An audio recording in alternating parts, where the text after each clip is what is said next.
42 reference glaciers with long-term measurements have melted away, says World Meteorological Organization.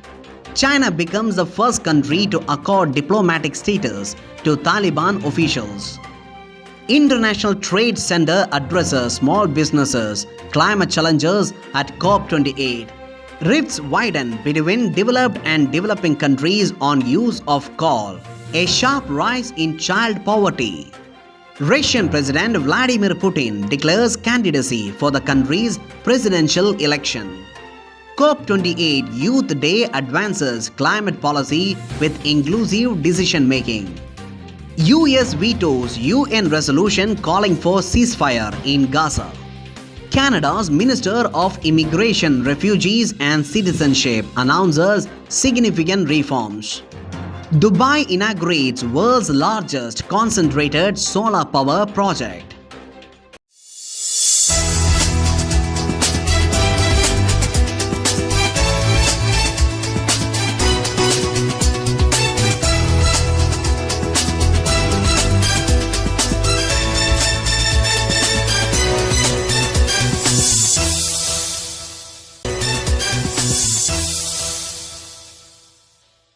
The World Meteorological Organization has announced that 42 reference glaciers with long-term measurements have melted away. The World Glacier Monitoring Service was tracking the movement of naturally occurring phenomenon.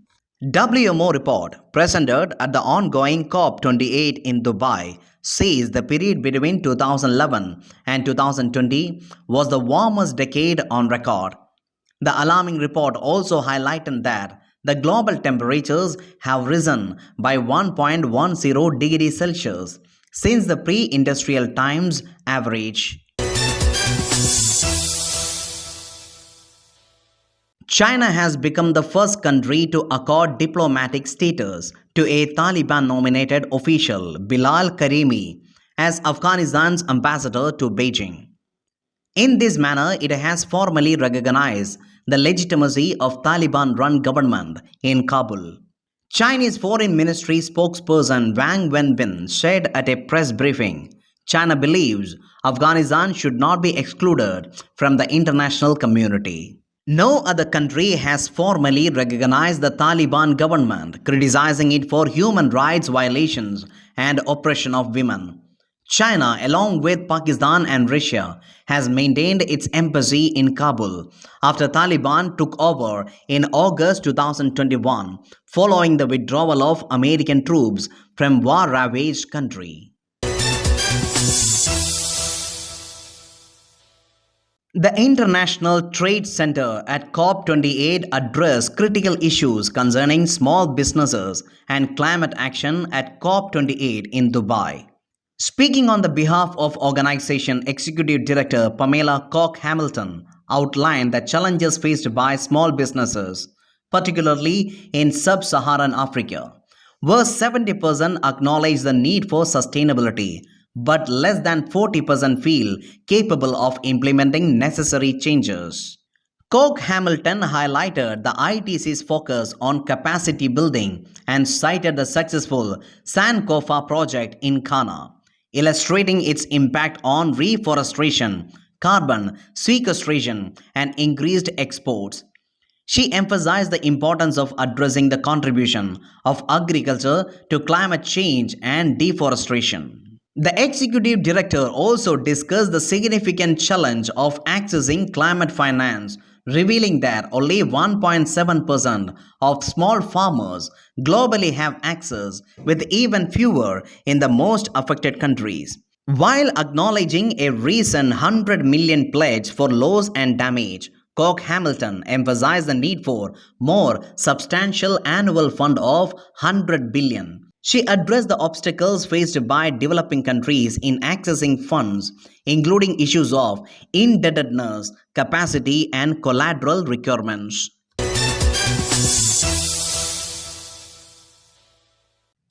At the United Nations Climate Conference in Dubai, the rifts widen between developing countries that are still dependent on coal. Rich nations have pledged to move away from new coal but are silent on abandoning other fossil fuels. Negotiators in United Arab Emirates are grappling with contentious issues around phasing out coal and climate finance. There is little clarity on final test of the agreement at this stage. COP28 began on 30th November with a landmark operationalizing of Loss and Damage Fund, which will help nations most vulnerable to climate calamities cope with the consequences of the crisis. UAE's climate envoy and head of state-owned oil company Abu Dhabi National Oil Company Sultan Al Jaber said there was no signs to show that phasing out fossil fuels would achieve world's climate goals. He added that removing fossil fuels would take the world back into chaos.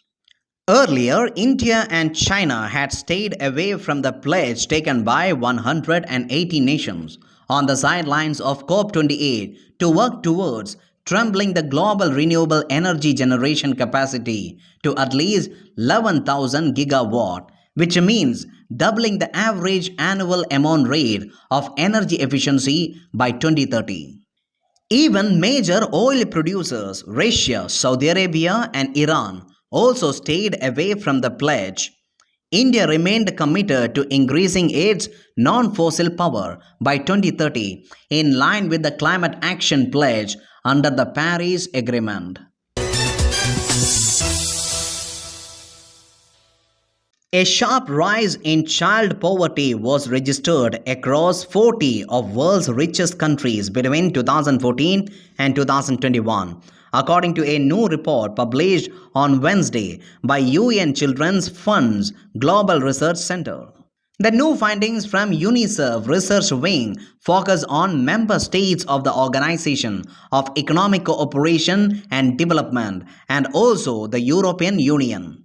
Analyzing child support policies among the group of developed economies, the report finds that despite an overall decrease in poverty of nearly 8% over the 7-year period, there were still more than 69 million children living in households earning less than 60% of the average national income. The impacts of poverty on children are both persistent and damaging. For most children, this means that they may grow up without enough nutritious food, clothes, school supplies, or a warm place to call home. It prevents the fulfillment of rights and can lead to poor physical and mental health.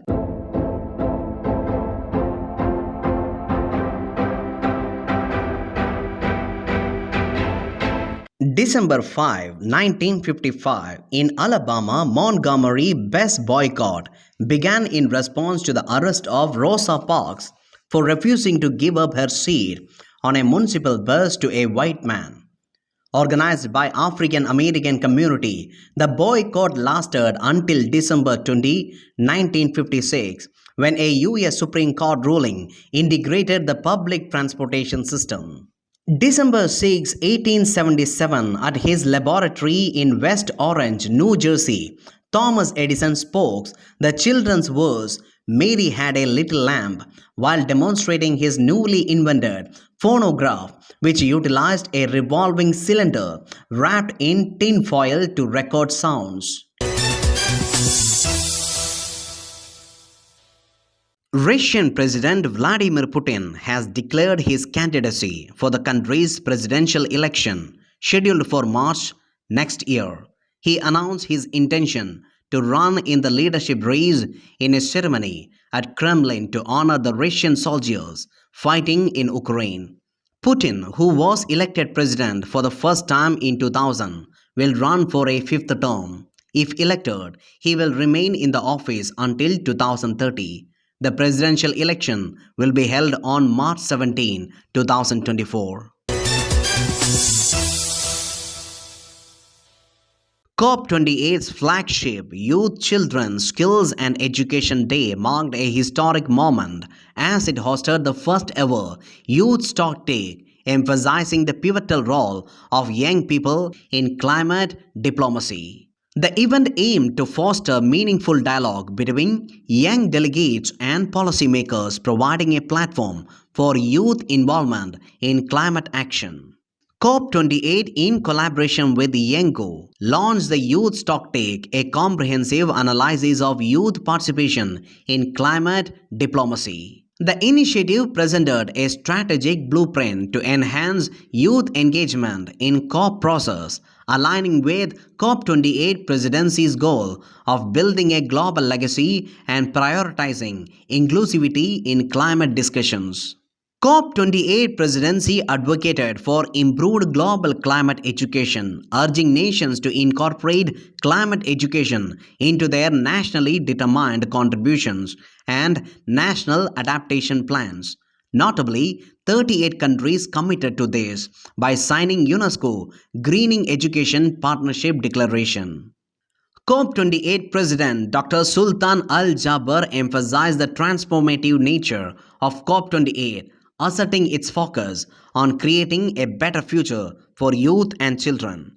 The day also featured graduation ceremony for COP28 Youth Climate Delegates Program, the largest initiative to date aimed at expanding youth participation in COP process. The US has vetoed a UN Security Council resolution put forward by UAE calling for an immediate humanitarian ceasefire in Gaza. Out of total 15 Security Council members, 30 members voted in favor of the resolution, while US voted against and UK abstained. The vote came after UN Secretary General Antonio Guterres made a rare move on Wednesday to formally warn the 15 members council of a global threat from 2-month-long war. UN chief said the situation in Gaza is at breaking point. It is time to act as the eyes of the world and the eyes of the history are watching. US Secretary of State Antony Blinken has urged Israel to do more to protect civilians. Meanwhile, Palestinian Health Ministry in West Bank said 6 Palestinians have been killed in an Israeli raid on Al Farah refugee camp. Hamas attacked Israel in October and killed 1,200 people and took 240 people hostages.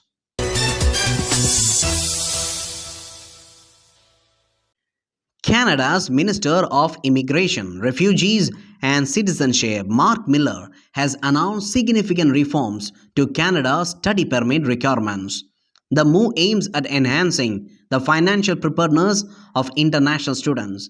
The minister stated that the changes are set to take effect on January 1, 2024. It also includes a substantial increase in the cost of living financial requirement for study permit applicants.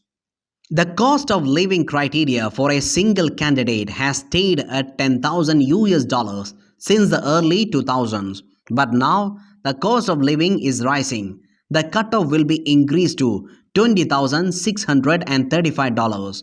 The purpose of this adjustment is to make sure that international students are appropriately prepared for the financial challenges of life in Canada. It will be revised annually with statistics, Canada's low-income cutoff. The move is not only a response to rising cost of living, but also addresses the challenges faced by international students, such as finding suitable housing. The changes are in line with the government's pledge to shield students from financial exploitation and vulnerability.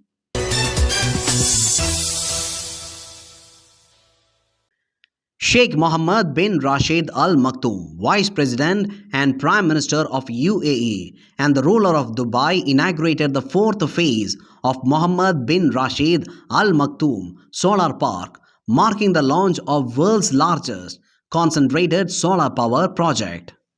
The 950 megawatt phase, constructed at an investment of 15.78 billion dinar, utilizes 3 hybrid technologies: 600 megawatt from a parabolic basin complex, 100 megawatt from a USP tower, and 250 megawatt from photovoltaic solar panels. The project features the tallest solar tower in the world at 263.126 meters and the largest thermal energy storage capacity with a capacity of 5,907 megawatt hours according to Guinness World Records. The project covers 44 square kilometers and features 70,000 heliostacks tracking the sun's movement.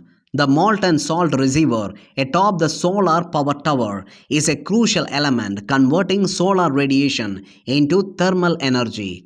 Anticipated benefits include providing clean energy to approximately 320,000 residents, reducing carbon emission by about 1.6 million tons annually.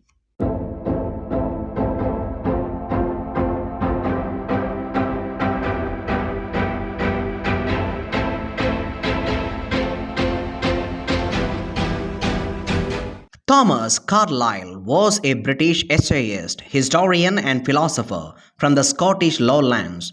A leading writer of the Victorian era, he exerted a profound influence on 19th century art, literature and philosophy. Carlile occupied a central position in Victorian culture, being considered not only, in the words of Ralph Waldo Emerson, the undoubted head of English letters, but a secular prophet.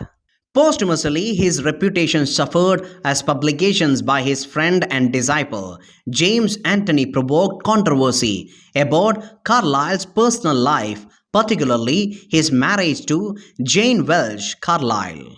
His reputation further declined in 20th century as on the onsets of World War I and World War II brought forth accusations that he was a progenitor of both Prussianism and fascism. Since 1950s, extensive scholarship in the field of Carlile studies has improved his standing, and he is now recognized as one of the enduring monuments of our literature, who quite simply cannot be spared.